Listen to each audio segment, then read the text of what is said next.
오랫동안 저희가 잠언 말씀을 쭉 묵상해 왔는데요. 잠언 말씀이 끝나고 지난주부터는 베드로전서 말씀을 짧지만 한 주 정도 잠깐 묵상했습니다. 베드로는 예수님의 수제자였지요. 그렇지만 성경을 그렇게 많이 남기진 않았습니다. 베드로전서와 베드로후서 아주 짧은 성경 2권만 남겼는데 짧지만 이 짧은 편지를 통해서 우리의 믿음에 대해서 아주 귀한 가르침을 주고 있습니다. 특별히 어제가 인디펜던스 데이였죠. 미국의 정체성, 미국이 추구하는 가치, 자유와 평등, 그것이 미국에 얼마나 중요한 것인지 미국의 정체성을 보여주는 날이 인디펜던스 데이인데, 저는 오늘 함께 읽은 이 본문 말씀이 성도의 정체성, 또 성도가 추구해야 할 가치와 방향을 우리에게 아주 간단하지만 분명하게 가르쳐주고 있다고 생각합니다. 오늘 짧은 시간이지만 이 베드로전서 말씀을 통해서 하나님께서 주시는 은혜를 깊이 나누기를 소망합니다. 먼저 이 편지가 어디서 기록됐는지부터 좀 시작했으면 좋겠습니다. 베드로 사도가 편지를 썼는데 편지를 쓴 장소가 어디인가 하는 것이죠. 여러분 짧은 성경이니까 뒤에 한 장만 넘기시면 베드로전서 5장 마지막 장이 나옵니다. 5장 13절에 보시면 베드로 사도가 끝인사를 이렇게 하고 있습니다. 택하심을 함께 받은 바벨론에 있는 교회가 너희에게 문안한다, 이렇게 하고 있습니다. 바벨론에 있는 교회가 너희에게 문안한다. 바벨론이라고 하는 지명은 구약시대 고대 바벨론 제국을 말하는 것이죠. 특히 유대인들을 멸망시키고 유대인들을 처음으로 포로로 잡아갔던, 그러니까 하나님의 백성들에게는 아주 원수와 같은 이름입니다. 바벨론. 그 바벨론 제국, 나라로서의 바벨론은 한 100년, 한 150년 정도밖에 가지 못했습니다. 그리고는 곧바로 멸망했지만 신약시대에 계속해서 이 바벨론이라고 하는 명칭을 사용했는데, 그럴 때마다 의미했던 바는 하나님을 대적하는 세력을 상징할 때 이 바벨론이라고 하는 명칭을 사용했고, 특히 당시의 교회를 가장 핍박했던 로마 제국을 이야기할 때 바벨론이라고 하는 명칭을 사용했습니다. 그러니까 지금 베드로 사도가 내가 바벨론에 있는 교회를 섬기고 있고 그 교회로부터 너희에게 문안한다라고 하는 것은 로마 제국, 로마 제국의 중심지인 이 로마로부터 내가 지금 너희들에게 편지를 쓴다라고 하는 신호입니다. 그렇다면 이 편지를 받는 사람들은 누구인가? 여러분 다시 앞으로 넘어오셔서 오늘 본문 1장 1절로 보시면 편지를 받는 사람들이 나오고 있습니다. 예수 그리스도의 사도 베드로는 본도, 갈라디아, 갑바도기아, 아시아와 비두니아에 흩어진 나그네들에게 편지를 쓴다, 이 편지를 보낸다 하고 있습니다. 여기에 있는 지명들은 지금의 터키에 있는 여러 소아시아 지역들이고, 거기에 흩어진 나그네라고 하는 부분이 중요합니다. 헬라어 성경에는 디아스포라라고 하는 우리가 아주 친숙한 그런 헬라어 단어가 사용되고 있습니다. 디아스포라 유대인들에게 이 글을 쓴다라고 하는 것이죠. 조금 전에 말씀드린 이 바벨론이라고 하는 지명과 디아스포라가 굉장히 밀접한 관계를 가지고 있습니다. 왜냐하면 디아스포라 유대인, 흩어진 유대인들이 최초에 생긴 때가 바로 바벨론 제국으로 사람들이 포로로 잡혀갈 때 이 사람들, 흩어진 사람들이 최초로 생겼기 때문이죠. 재밌게도 지금 이 편지를 베드로가 쓰면서 나는 바벨론에 있는 교회, 바벨론 지역에 있다, 이렇게 밝히고 있고, 이 편지를 받는 너희 성도들은 흩어진 유대인 디아스포라다라고 말하고 있습니다. 그러니까 하나님을 대적하는 세상 바벨론에 머물러 있으면서 그 바벨론의 뿔뿔이, 자기 고향이 아닌 남의 땅에서 흩어진 나그네로 살아가야 하는 어찌 보면 굉장히 불안정한 그런 성도의 삶을 이러한 단어들을 통해서 의도적으로 강조하고 있는 것입니다. 이 흩어진 나그네라는 표현을 1장뿐만 아니라 2장에서도 또 다른 곳에서도 한 3번 정도 이 단어를 사용하면서 성도가 흩어진 나그네다라고 하는 것을 강조하고 있습니다. 여러분, 자기 나라가 아니라 다른 나라에서 흩어진 나그네, 디아스포라로 살 때 어떤 어려움을 겪게 됩니까? 제가 이 설교를 준비하면서 여러 성경학자들, 여러 아주 내노라 하는 세계 탑 클래스 성경학자들이 이 본문을 주석하는 그러한 글들을 좀 열심히 참고했습니다. 그런데 이 부분을 설명하면서 당시에 흩어진 나그네로 사는 것이 얼마나 어려운 일이었는지 1세기, 2세기의 문헌을 참고하면서 그 당시에 이 사람들이 법적으로 이러한 권리를 박탈당했고 또 경제적으로 이러한 어려움을 겪었고 하는 여러 가지 내용들을 장황하게 설명하는 것을 보았습니다. 한참 그 내용들을 읽다가 문득 그런 생각이 들었습니다. 뭘 이렇게 장황하게 설명하나. 외국 나가서 한번 살아보면 되는 건데 노리스타운에 있는 드라이버스 라이센스에 한번 외국인으로 가보면 외국인으로 사는 게 어떠한 것인지를 이해할 수가 있습니다. 여러분 혹시 가보셨어요? 여기 영주권이나 시민권을 갖고 계신 분들은 좀 해당이 안 될지 모르겠습니다만은 비자를 가지고 학생 비자로 있거나 취업 비자를 가지고 운전면허 시험장에 가서 이 면허증을 갱신하는 것이 보통 어려운 일이 아닙니다. 저는 한 3번 정도 그렇게 찾아갔었는데 갈 때마다 한 번에 처리된 적이 없고 이거 빠졌으니까 이 서류 가지고 다시 와라. 그거 챙겨서 또 가면 이게 또 빠졌으니까 이걸 또 가지고 와라. 처음부터 다 말해주면 될 거 아닙니까? 근데 그걸 가지고 가면 또 이게 빠졌으니까 또 가지고 와라. 제가 맥시멈 4번까지 그렇게 찾아간 적이 있습니다.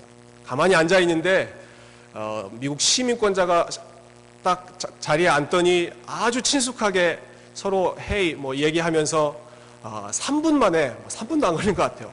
바로 갱신해주고 그냥 나가더라고요. 요즘에는 굳이 찾아갈 필요도 없이 아마 영주권 이상의 신분을 가진 분들은 온라인으로도 모든 것들을 다 할 수 있을 것입니다. 그렇지만 비자로 있는 사람들, 이 땅에서 외국인으로 살아간다는 그 정체성을 가지고 있는 사람들에게는 어떠한 행정적인 부분에서 이러한 불편함을 겪을 때가 있습니다. 외국인으로 산다는 것은 언어 때문에 겪는 어려움도 분명히 큽니다. 요즘에 제가 집에서 이 영어 때문에 순환을 당하고 있는데요. 얼마 전에 아이들과 이야기하는데 그날 바깥 날씨가 굉장히 따뜻하더라고요. 그래서 제가 오랜만에 영어를 좀 써야겠다 해서 It's warm outside 그랬습니다. 얼마나 정확한 영어입니까? It's warm outside. 문법적으로 전혀 틀리지 않은 바깥이 너무 따뜻하다. 그랬더니 제 큰아이가 이제 초등학교 1학년짜리인데 갑자기 바깥을 보더니 밖에 지렁이가 있어? 그러는 거예요. 저는 WARM, warm으로 했는데 제 아이는 WORM으로 제 발음을 들었습니다. 그래서 문득 든 생각이 한국 사람이 이 R 발음이 약한데 내가 R 발음을 좀 소홀히 했구나. It's warm outside. 그랬더니 지렁이가 있어 아빠? 그때부터 제 발음을 교정해 주는데 아빠 워 해봐 워 해봐 워 해가지고 하나씩 이렇게 교정해 주더라고요. 제가 명색이 한국에서 그래도 영어도 전공하고 여기서 유학생활도 성공리에 마쳤는데 초등학교 1학년짜리한테 발음을 교정받고 있으니까 너무 기분이 나빠서 앞으로 집에서는 무조건 한국말만 써. 제가 그랬습니다. 여러분 야만인을 가리키는 영어 단어가 barbarian입니다. barbarian인데 고대 그리스 사람들, 고대 로마 사람들이 자기 말을 제대로 하지 못하고 발음을 제대로 하지 못한다고 해서 야만인들을 barbarian이라고 불렀습니다. 언어 때문에 제외시키고 이렇게 수모를 주는 것이죠. 법적으로도 불편한 위치에 있고 언어적으로도 차별을 받는 것이 외국인이지만 그 중에서도 가장 큰 어려움은 그 사회에 동화되지 못하고 그 사회의 문화에 거슬러서 살아야 한다. 그 사회의 문화와 충돌하는 그러한 어려움이 외국인과 나그네에게 있습니다. 베드로가 살고 있었던 또 이 당시 성도들이 소속되어 있었던 세상의 지배적인 문화는 로마의 문화입니다. 로마의 문화. 로마 문화는 하나님이 아니라 로마 황제를 신으로 섬기는 문화였죠. 하나님 유일신만이 아니라 여러 신들이 있다라고 인정하는 다신론적인 문화가 로마 문화였습니다. 그러한 다신론, 또 인간 숭배 사상, 하나님을 인정하지 않게 되면서 나타났던 가장 큰 현상은 성적인 타락이었습니다. 로마는 가장 성적으로 문란한 문화였습니다. 어디를 보면 알 수 있습니까? 로마서 1장을 보면 알 수 있습니다. 로마서를 사도 바울이 로마에 보낸 편지 아닙니까? 로마에 쓰면서 제일 먼저 지적하는 것이 하나님을 떠난 인간이 얼마나 많은 악을 행하는가 하는 것을 지적합니다. 그런데 제일 먼저 지적한 죄가 하나님이 아니라, 조물주 하나님이 아니라 피조물을 섬기는 죄, 이것이 가장 큰 죄이고, 그렇게 했을 때 제일 먼저 나타나는 현상은 남자가 남자를, 여자가 여자를, 순리를 거슬려서 사랑하는 이 동성애적인 문화가 이 로마 지역에 아주 편만했습니다.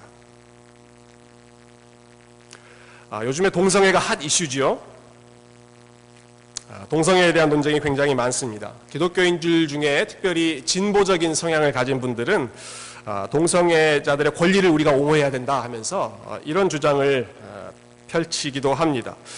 성경에 나오는 죄가 그렇게 많은데, 죄의 리스트가 굉장히 많은데 왜 교회는 동성애만 가지고 그렇게 걸고 넘어지느냐, 다른 죄에 대해서도 좀 잘못됐다고 이야기하지 왜 굳이 동성애만 걸고 넘어지느냐. 물론 교회가 다른 죄에 대해서 침묵하고 있다면 잘못된 일이고 우리가 회개하고 또 반성해야 될 일이 분명합니다. 그런데 성경은 특히 바울 로마서 1장 같은 경우는 동성애를 많은 죄들 중에 하나, one of the many로 이야기하지 않고 하나님을 마음에 두기 싫어한 인간의 삶에 가장 두드러지게 나타나는, 분명하게 나타나는 첫 번째 죄로, 다른 죄들과는 좀 범주가 다른, 캐러고리가 다른 죄로 제일 먼저 이야기하고 지적하고 있습니다. 그렇게 한 이유는 그만큼 로마 사회의 동성애가 흔했기 때문에 그렇습니다. 예전에 오카는 목사님이 로마서 설교하실 때 말씀하신 내용을 제가 기억하는데, 고대 로마 제국의 황제들 중에 처음 황제 15명 중에 14명이 동성애자였다라는 그러한 내용을 들었습니다. 사도 베드로가 지금 어디서 목회하고 있다고요? 로마에서 목회하고 있습니다. 이러한 문화에서 베드로가 목회하면서, 물론 이 베드로 전서와 베드로 후서에서는 이 동성애의 문제를 직접적으로 언급하지는 않습니다. 그렇지만 성도들을 향하여 우리가 흩어진 나그네다, 로마의 문화, 로마 사회에 동화되어서 살 수 있는 존재가 아니라 우리는 흩어져서 저들과는 다른 정체성으로 살아가야 하는 특별한 신분을 가진 사람들이다, 이것을 이야기하는 것이죠. 그렇기 때문에 이 로마의 주류적인 문화, 하나님을 인정하지 않고 성적으로 타락하고 쾌락을 추구하는 이 문화에 반대해야 되기 때문에 반드시 따르는 어려움과 근심이 나그네 성도들에게 있다라고 하는 것입니다. 여러분 잘 아시는 것처럼 지난주에 동성 결혼을 인정하는 대법원 판결이 있었습니다. 많은 교회들이 하나님의 권위에 도전한다 해서 안타까워하고 우려를 표현했습니다. 그런데 한편으로는 저는 이런 생각이 들었습니다. 이러한 일들로 인해서 교회의 본래의 위치가 어디인지가 더욱 분명해지겠다라는 생각이 들었습니다. 어떤 말씀이냐고 하면, 여러분 개신교를 영어로 프로테스탄트 처치라고 부릅니다. 프로테스탄트 처치입니다. 프로테스트, 저항한다라고 하는 뜻이죠. 성경대로 가르치지 않는 교회의 관행에 대해서 저항하면서 시작된 게 프로테스탄트 처치였고, 성경대로 행동하지 않는 그러한 세상에 저항해야 하는 것이 프로테스탄트 처치입니다. 그런데 특히 서구권에서는 교회가 점점 힘을 갖게 되고 정치적인 파워를 갖게 되면서 사회의 주류가 되었습니다. 프로테스트를 하는 위치가 아니라 프로테스트를 받는 위치에 오랫동안 서게 되었습니다. 단적인 예로 미국 사회의 주류를 영어로 WASP, WASP라고 부릅니다. White, W, 백인들이고, 백인들 중에서도 앵글로색슨, AS, 앵글로색슨 영국계 백인들이 주류고, P, 프로테스탄트가 미국 사회의 주류다. 이렇게 해서 WASP라고 하는 단어를 미국 사회의 주류를 설명하기 위해 사용하곤 했습니다. 선거가 있을 때마다 미국의 교회들의 입김이 세지고 정책에 또는 경제적인 영역에 많은 영향력을 발휘하곤 했습니다. 그런데 이제는 더 이상 프로테스탄트 철치가 그 성경대로의 가르침에 충실한다고 했을 경우에는 절대로 미국 사회에서 주류에 해당하지 못하게 되었습니다. 성경의 목소리를 타협하지 않고 그대로 이야기했을 때, 교회가 그렇게 이야기했을 때, 동성애가 죄다, 하나님이 싫어하시는 거다라고 주장하면 이제 더 이상 주류가 아니라 철저한 비주류가 될 수밖에 없습니다. 이런 표현을 써서 죄송합니다만은 그러한 주장을 하면 세상에서 꼴통이라고 우리를 부릅니다. 저 무식한 사람들, 관용이 없고 다양성을 존중하지 않는 저런 교양 없는 사람들이라고 교회를 부르고 성도들을 부릅니다. 어찌 보면 이것은 교회가 원래 있어야 하는 프로테스트하는 위치, 세상에 거스르고 세상으로부터 우리의 목소리를 냈을 때 반대를 받는 위치로 되돌아가는 것이라고 볼 수 있습니다. 이러한 위치는 우리가 좋아하는 그런 위치는 아니죠. 우리는 나그네보다는 주류의 위치에 있기를 좋아합니다. 중심에 서고 싶어 하고 안정된 자리를 유지하고 싶어 하는 것이 우리의 본성인데, 나그네의 자리, 나그네의 위치는 그와 정반대입니다. 주류가 아니라 비주류에 있어야 되고, 중심이 아니라 주변에 머물러야 하고, 안정된 자리가 아니라 늘 이동해야 하는 것이 나그네의 필연적인 본성이지 않겠습니까? 그렇기 때문에 우리의 이 본성이 그렇게 좋아하지 않는 것이 나그네의 위치입니다.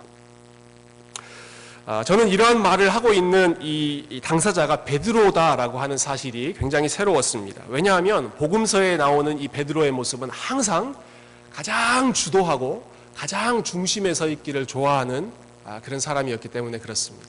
다른 어떤 제자들보다 더 나서서 하려고 그러고 모든 일에 있어서 주목을 받으려고 했던 게 베드로인데, 지금 이 베드로 전서를 쓰는 베드로가 거의 생애를 마무리하는 이 시점에 성도들을 향해서 우리가 있어야 할 위치는 중심이 아니라 주변이다. 주류가 아니라 거룩한 마이너리티가 교회가 있어야 할 위치다. 성도가 있어야 할 위치다. 이렇게 말하는 것이죠.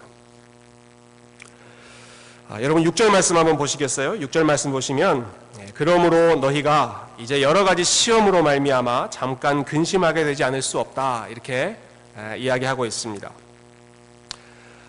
나그네로 살기 때문에 근심해야 하는 상황에 처했다라고 하는 것입니다. 나그네로 살기 때문에 세상과 부딪혀야 하는 어려움이 너희들에게 있다. 그렇기 때문에 잠시지만 근심할 수밖에 없는 것이 우리의 현실이다. 그런데 베드로가 여기에서 멈추지 않고 6절 뒷부분에 보면, 잠깐 근심하게 되지 않을 수 없으나 오히려 크게 기뻐한다. 정반대되는 이야기를 한 곳에 모아놓고 있습니다. 우리는 나그네이기 때문에 근심할 수밖에 없는 어려운 삶을 살지만 오히려 기뻐한다라는 역설적인 이야기를 합니다. 왜냐하면 우리에겐 또 다른 정체성이 있기 때문에 그렇습니다. 성도에게는 세상과의 관계에서는 나그네이지만 또 다른 우리의 정체성을 규정하는 하나님과의 관계에서는 성도는 택함받은 백성이다라고 하는 분명한 믿음이 있기 때문에 베드로는 이 흩어진 나그네를 향해서 우리가 여전히 기뻐할 수 있다라고 말하는 것이죠. 이 부분을 좀 더 자세히 한 세 부분으로 나눠서 생각해 보고 싶습니다. 베드로 사도는 특히 성도가 하나님과의 맺는 관계를 성부, 성자, 성령, 삼위 하나님과 연결해서 설명합니다. 2절 말씀 제가 한 번 더 다시 읽어보겠습니다. 2절 말씀 보시면, 곧 하나님 아버지의 미리 아심을 따라 성령이 거룩하게 하심으로 순종함과 예수 그리스도의 피 뿌림을 얻기 위하여 택하심을 받은 자들에게 편지하노니. 굉장히 앞에 수식어가 많죠. 택하심을 받은 자들을 설명하면서 제일 먼저 이야기하는 것이 하나님 아버지의 미리 아심을 따라서 너희가 택함을 받았다, 이렇게 이야기합니다.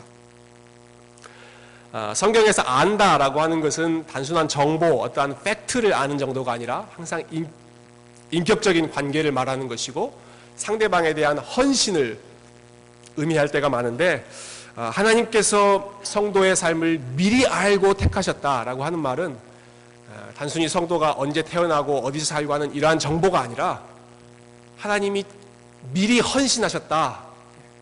좀 쉬운 말로 하자면 하나님이 성도의 삶을 찜해 놓으셨다. 그렇게 저는 보고 싶습니다. 누구누구는 내 것이다, 누구누구는 나의 소유다라고 하나님께서 분명하게 찜해 놓으셨기 때문에 성도들이 그 안에서 마음의 평강을 누릴 수 있다라고 하는 것이죠. 단순히 찜해 놓기만 하신 것이 아니라 그들을 위해서 계속해서 일하시는 하나님 아버지의 모습을 베드로 사도는 이야기하고 있습니다. 3절 말씀 조금 더 뒤로 넘어가 보시면요, 3절 보시면 우리 주 예수 그리스도의 아버지 하나님을 찬송하리로다. 그의 많으신 긍휼대로 쭉쭉 넘어가서 우리를 거듭나게 하사, 그의 많으신 긍휼대로 우리를 거듭나게 하셨다. 우리의 삶을 너무나 불쌍하게 여기셔서 풍성한 긍휼, 자비하심에 따라 우리를 영적으로 거듭나게 새로운 생명을 우리에게 주셨다는 것이죠. 한 걸음 더 나아가서 거듭나게 하셨을 뿐만 아니라 산 소망을 우리에게 주셨다라고 밝힙니다. 죽은 소망이 아니라 살아있는 소망을 성도에게 약속하셨다라고 하는 것이죠. 그 산 소망의 내용을 4절 말씀에 조금 더 부연해서 설명하고 있습니다. 썩지 않고 더럽지 않고 쇠하지 아니하는 유업을 잊게 하시나니 곧 너희를 위하여 하늘에 간직하신 것이라. 흩어진 나그네 성도들 너희들에게는 하늘에 있는 쇠하지 않은, 소멸하지 않는, 썩지 않은 영광스러운 유업을 하나님께서 예비해 놓고 계신다.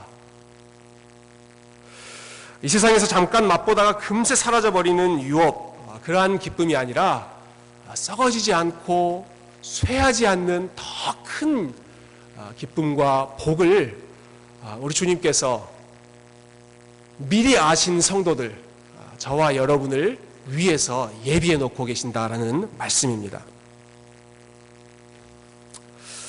지난 목요일이 7월 2일이었는데요. 7월 2일이 제 아이의 생일이었습니다. 아이가 많기 때문에 이렇게 말씀드리면 누군지 모르시죠? 저의 발음을 교정해 주었던 첫째 애가 7월 2일 생일입니다. 평소에 늘 생일날 자기가 원하는 거 해주라고 노래를 부르길래 7월 2일은 너의 날이다 해서 모든 걸 다 해주겠다 약속했습니다. 그래서 놀이공원에 가고 싶다고 그래서 놀이공원에 가서 실컷 밤 8시까지 열심히 놀아주고, 어디서 왔는지 캠핑을 가고 싶대요. 그래서 그 옆에 있는 캠핑장에 가서 하룻밤을 보냈습니다. 또 어디서 봤는지 불을 피우면서 거기에 마시멜로우를 하는 걸 해보고 싶대요. 그래서 제가 열심히 또 장작 사가지고 불을 피워서 마시멜로우 열심히 구워줬더니 딱 하나 먹고 안 먹더라고요. 아빠 노릇하기가 요즘에 참 어렵습니다, 여러분. 그런데 그 일들을 다 한 후에 제 아이가 집으로 돌아오는 길에 이렇게 얘기하더라고요. Daddy, it's my best day ever. 그러더라고요. 6살, 7살 됐죠. 7살 생애 중에 가장 최고의 날이었다. 그렇게 이야기하는 것입니다. 그래서 어깨가 좀 으쓱해지더라고요. 그러더니 곧이어서 애들이 많이 하는 거 있죠. It's my second best day. 그러던 거예요. Second best day. 그래서 제가 물어봤습니다. 그럼 first best day는 언제였냐 물어봤더니 When I go to heaven. 그러더라고요. 제가 가르친 게 아닙니다, 여러분. 저희 교회 기쁨의 교회 주일학교 전도사님들, 선생님들이 이렇게 열심히 정확한 신학을 가르치고 계시는 것 같아요. 아마 주일학교에서 배웠던 것 같아요. When I go to heaven, 거기에 best day ever가 있다라고 하는 것을 배웠던 것 같아요. 이 땅에서 우리가 겪는 어려움도 있고 또 즐거움도 있지만 그 어떤 것도 best day 혹은 worst day가 될 수가 없습니다. 하나님께서 예비해 놓으신 그 영광스러운 유업, 그것을 우리가 맛볼 때가 성도의 삶에는 가장 최고의 best day, best thing이라고 하는 것이죠. 그렇기 때문에 너희들이 지금 흩어진 나그네로서 로마 사회에서 적응하지 못하고 주변인으로 살면서 외로움도 겪고 서러움도 겪고 하지만 하나님께서 예비해 놓으신 베스트 데이가 우리에게는 있는 거야. 베드로가 그것을 지금 이야기하고 있죠. 하나님께서 그것을 약속만 해주신 것이 아니고 베드로는 더 나아가서 하나님께서 이 일을 위해서 성도의 삶을 보호하신다라고 하는 것을 이야기합니다. 여러분 5절 말씀 보시면 너희는 말세에 나타내기로 예비하신 구원을 얻기 위하여 믿음으로 말미암아 하나님의 능력으로 보호하심을 받았느니라 이렇게 말합니다. 하나님의 능력으로 보호하심을 받고 있는 것이 성도들의 삶이다라고 하는 것입니다. 우리말 성경에 이게 과거형 동사로 지금 번역이 되어 있는데요. 보호하심을 받았느니라. 근데 헬라어 성경에는 ing형, 현재 진행형으로 나오고 있습니다. 성도들의 삶은 하나님의 보호하심이 계속해서 하나님의 능력이 우리를 보호하시는 그 돌보심이 계속해서 함께 가는 것이 성도의 삶이다라고 하는 것이죠. 설교를 준비할 때마다 긴장이 참 많이 됩니다. 특별히 오늘 설교를 준비할 때 더 그랬던 것 같습니다. 갑자기 예상치 못했던 일들이 어제 그제 이렇게 생기면서 제 마음을 좀 어지럽히는 그러한 일들이 있었습니다.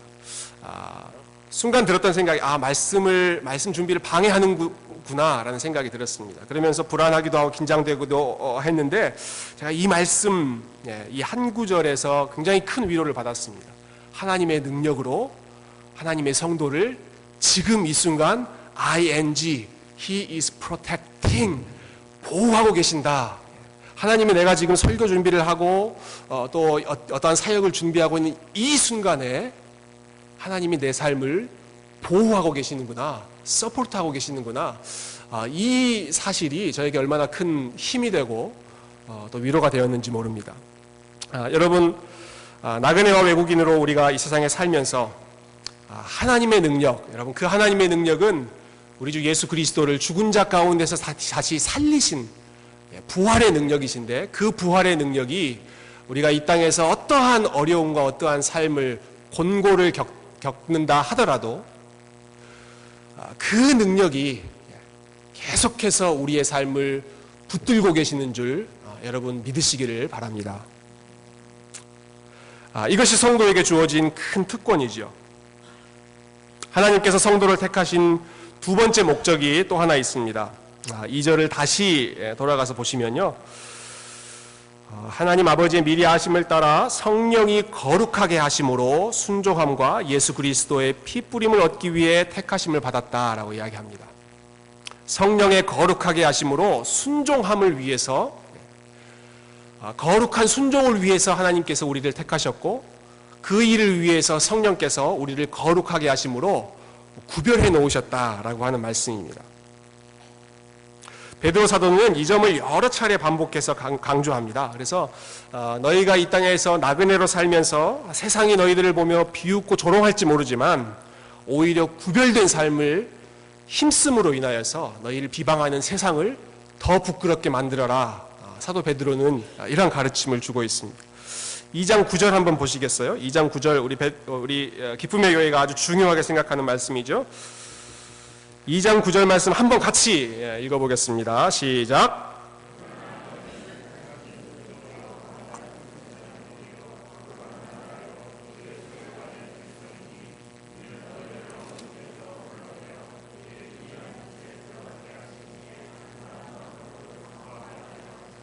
아멘. 하나님께서 우리를 왕같은 제사장, 거룩한 나라, 하나님의 백성으로 소유로 삼아주셨다. 택해 주셨다. 그런데 그 목적이 무엇이냐? 이는 그 이유는 너희를 어두운 데서 불러내어 따로 구별해서 하나님의 기이한 빛, 영광스러운 빛을 드러내고 하나님의 아름다운 덕을 선전하기 위해서 너희를 따로 구별해 내신 것이다. 이 일을 위해서 성령께서 역사하시고 이 일로 인해서, 이 일의 힘씀으로 인해서 너희를 비방하는 세상을 부끄럽게 해라.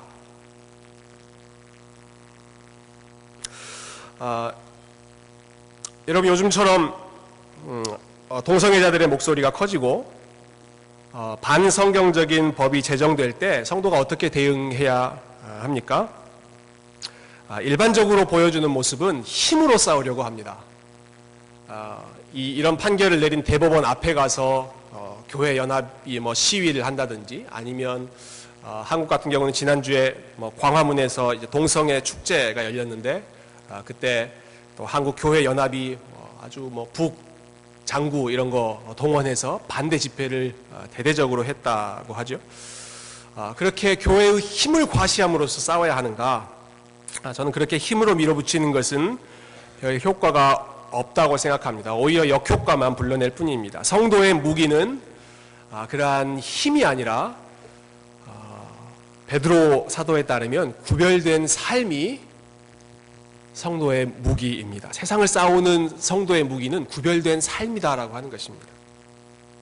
하나님의 아름다운 덕을 너희의 삶으로 선전해라.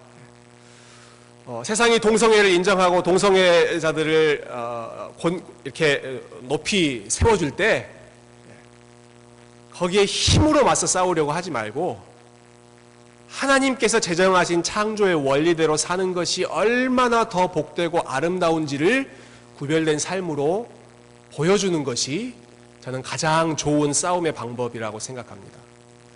하나님께서 제정하신 대로 남자와 여자가 부모를 떠나 한 몸을 이루고 가정을 이루고 자녀들에게 정말로 행복한 그런 가정의 모습을 보여주는 것이, 동성애 가정보다 훨씬 더 아름다운 삶을 사는 것을 보여주는 것이 성도들이 할 수 있는 최고의 싸움 전략이다라고 하는 것이죠.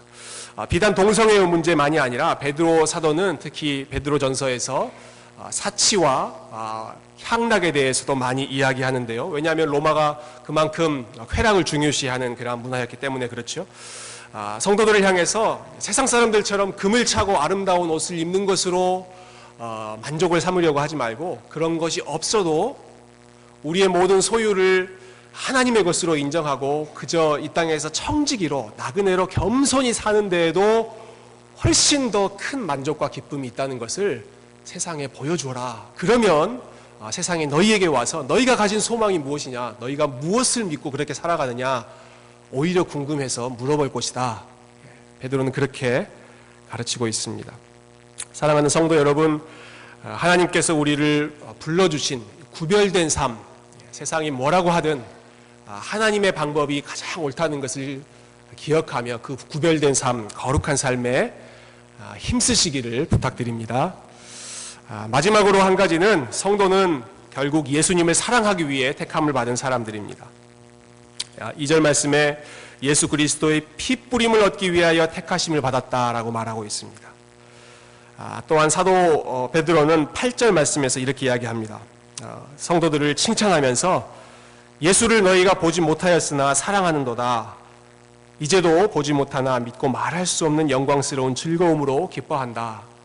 너희가 예수 그리스도를 사랑하고 있는 이 모습, 보지 못했는데도 사랑하는 이 모습이 너무나 귀하고 아름답다. 이것이 너희가 택함받은 궁극적인 목표다라고 말하고 있습니다.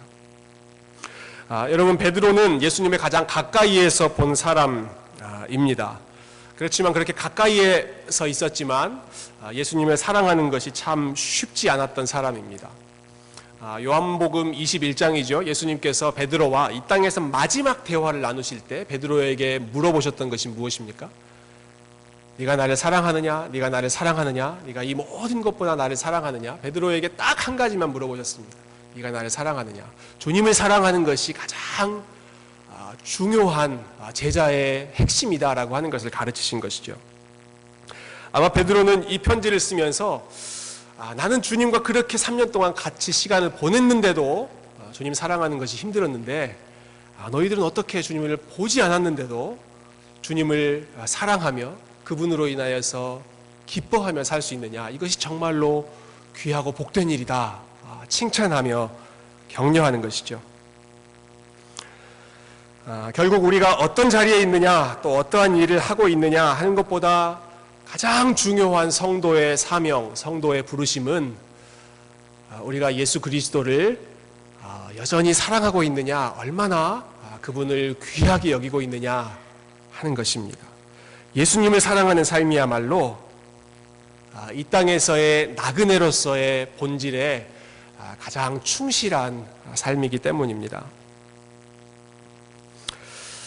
말씀을 맺습니다.